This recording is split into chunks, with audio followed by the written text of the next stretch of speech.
What is up, YouTube? My name is Trinity, and welcome to my channel, or welcome back if you've been here before.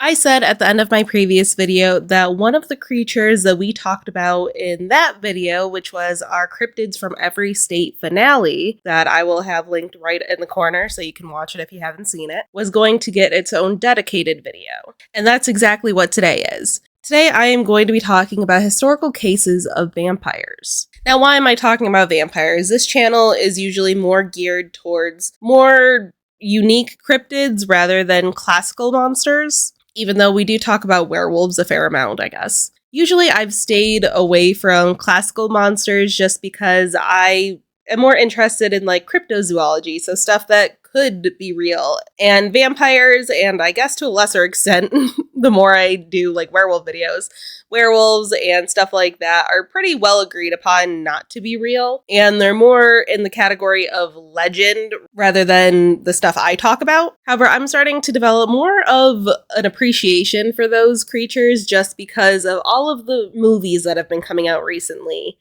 that are bringing horror back to vampires and werewolves and stuff. Now, classic horror movies like Wolfman and Creature from the Black Lagoon have never really interested me just because old horror like that is kind of cheesy. And if I'm not scared, it's not something that's going to stick with me just because if I'm watching a horror movie, I want to be scared. In the last couple of years, there has been like a reboot in classic monsters such as Last Voyage of the Demeter and Dracula, which I never found scary to begin with. And this month, Wolfman is coming out, which I'm so fucking excited for. And the one that inspired this video, Nosferatu, have all made a comeback in recent years and have put horror back into werewolves and vampires and stuff like that. So I wanted to explore more in my area, talking about historical accounts of vampires, as I'm getting all ready to see Nosferatu. After seeing Wolfman and Nosferatu, I'm probably going to make videos about them, though I'm not quite sure how to do that because I'm not really a movie review channel. But with all of that said, let's get into it. Now, the first story we are going to be talking about is allegedly the first historical account of a vampire. And the name of the man who allegedly became a vampire, his name was Jor Grando. And he was a villager that lived in Istria, or modern-day Croatia. He was born in 1578, and he lived in the village of Kringa. He had a wife named Ivana and two children, Anna and Nikola, and he worked as a stonemason until his passing in 1656 of some sort of illness. However, 16 years after his death, legend says that he rose from his grave as a strigon, which was a local word for something akin to a vampire or a sorcerer, and began to terrorize his village. The village priest, Father Giorgio, said that the strigon would go around stalking the village at night and knocking on random doors, and that within days of this happening, somebody from that household whose door was knocked on would die.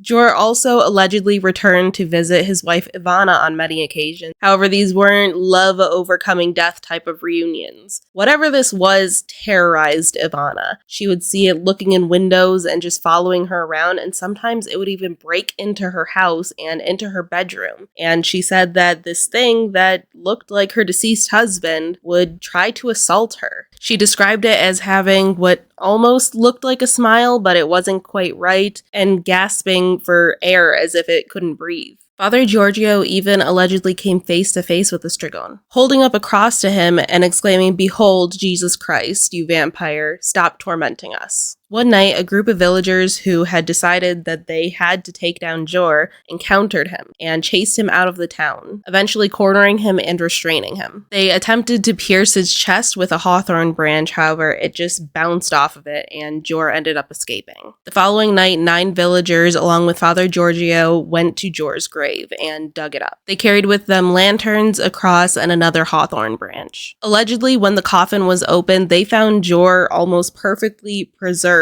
despite again having allegedly died 16 years ago. And Father Giorgio said that there was a smile on his face. Father Giorgio said, "Look, Strigon, there is Jesus Christ who saved us from hell and died for us. And you, Strigon, cannot have peace." And then he attempted again to pierce his chest with the hawthorn branch, but it did not work. Some prayers of exorcism were said over Jor's corpse, and then one of the villagers took out a saw and began to saw off Jor's head. And legend says as the saw began to cut into his skin, blood ran out and Jor started to scream. But the decapitation apparently worked because peace returned to the village of Kringa. Now, I probably have to do some further research into this, but I want to know what historians think of this case. Do I believe that Jor was really a vampire? No. However, I also don't know what to think, considering an entire village was apparently terrorized by something. If it was just Ivana, his wife, or his kids that said they started to see him, I could see that being like misidentification, but it was an entire village. At least his wife and priest, the man who buried him, would definitely remember his face, in my opinion. So I want to know what the rational explanation for this is, that an entire village believed that one of their own had returned from the dead to terrorize them. Next, we are going to be talking about the Mercy Brown vampire incident. Now, this story takes place in Exeter, Rhode Island in the late 1800s. The Brown family had been plagued by several cases of consumption, or what we know today as tuberculosis. Back then, tuberculosis was a very misunderstood disease, and because it was so widespread, there were tons of superstitions around it. One of these strange beliefs that the people of Exeter has was that multiple people in a family coming down with consumption, as they called it, was an indication that a past relative was really a vampire. The first to die was Mary Brown, the wife and mother of the household, in 1882, followed 2 years later by her daughter Mary Olive. The next two siblings to come down with the disease were Mercy and Edwin, who contracted it in 1891, and Mercy died only a few months later in January of 1892. Because of all of the deaths in the family and probably rumors going around, and just the unknown nature of the disease in general,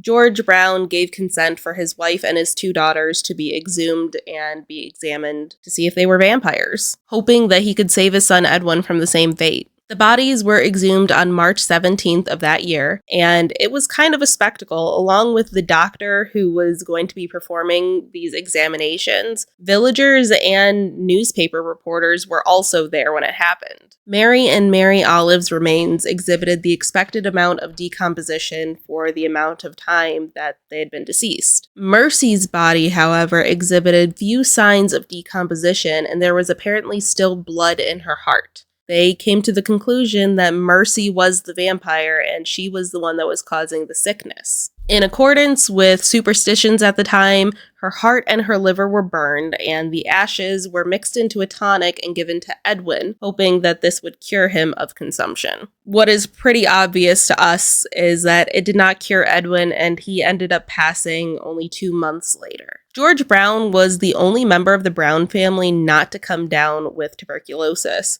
And ironically, he lived long enough to see the first tuberculosis vaccine created. The likely reason of Mercy's decomposition is that she was kept in an above-ground crypt during the winter months that probably slowed down the rate of decay of her remains. And the last story we are going to be talking about today are the Berwick vampire attacks. And this story is probably the one that will line up most with our modern interpretation of vampires, with biting and blood drinking. Now, there is another famous vampire case that did happen in Berwick, but there wasn't many details to it, so I decided to skip that one and go for this one. So this story dates back to the early 1900s in a northern English town called Berwick-on-Tweed, or just Berwick. A woman named Betty Howe had been engaged to a farmer named Colin McFadden, and they were deeply in love and could not wait to get married. Any penny that Colin had, he was saving up to give Betty the perfect wedding. They met up with each other every weekend at a local public house where they would have a drink and have a bit of fun before going back to Colin's farm. One Friday, they were doing just that when Betty got up and went to the bathroom, which was a little outhouse outside. After 10 minutes of Betty being gone, Colin started to get worried, and that's when he heard a couple approach the bar,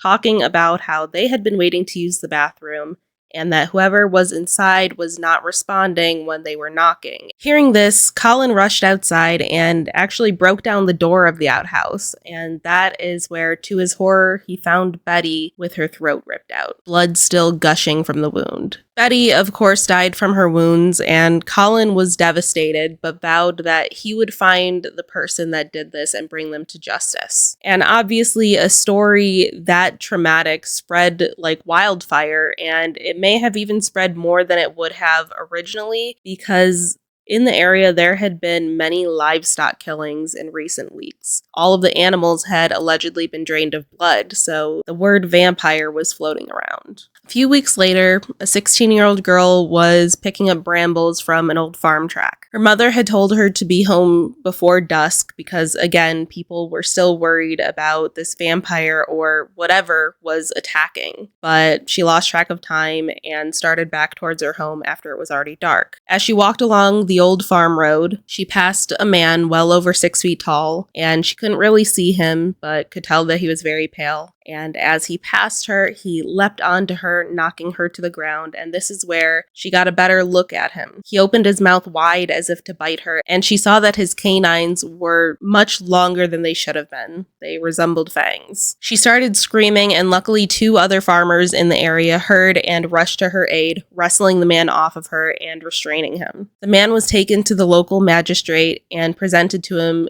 restrained by 2 guards. The magistrate waved away the idea that he was a vampire, but claimed that he was mad and would face a trial for the attempted assault of the girl. As the guards led him away, he managed to free himself enough to bite out the throat of one of the guards. As the other guard stood in shock and horror, he escaped. Sniffer dogs were immediately sent out to track out this man, but word spread faster. And when news of this alleged vampire escaping reached Colin, he was convinced that this was the thing that had murdered Betty. He gathered some locals and followed to where the sniffer dogs found a small camp in the middle of the woods, with the remains of a fire and small dead animals seemingly drained of blood, littered everywhere. The dogs led to a hole in between the roots of a large tree and began digging there. So one of the men reached his hand down to feel if anything was in there and recoiled horrified as he had felt a human foot. The other men got to work digging out and eventually pulled out the alleged vampire. Originally, the plan was to take the man back to the magistrate where he would be tried, but Colin was looking at the face of the man, or, in his belief, monster that had taken the love of his life from him. So he took his shovel and swung at the man, cutting through his throat and nearly decapitating him. At that point, the other men joined in with him, using their shovels and anything else they could find to beat the man and dismember him until there was nothing left but blood and gore. One of them started a fire and they burned the remains, hoping to rid Berwick of its vampire. And those were my 3 stories of alleged vampire accounts from history. If you enjoyed this video, be sure to click the like button and comment down below. Tell me what you thought of the stories or if there are any other ones you'd like me to cover. And if you have a friend or family member you think would enjoy this video, please be sure to share it with them because liking, commenting, and sharing any engagement helps get my videos out to other spooky-minded individuals who might like to join our community as well. If you're not subscribed, please hit that subscribe button and click the notification bell so you'll be notified anytime I upload. I have a lot of fun stuff planned for this coming year and you won't want to miss it, so make sure you do that. And finally, if you're a fan of all things spooky, be sure to check out my spooky stuff playlist. Almost everything in my channel gets thrown on there just because. If you're in the mood for something spooky, there will be something there for you. Thank you all so much for watching. I love you guys so much, and I will see you in the next one. Bye.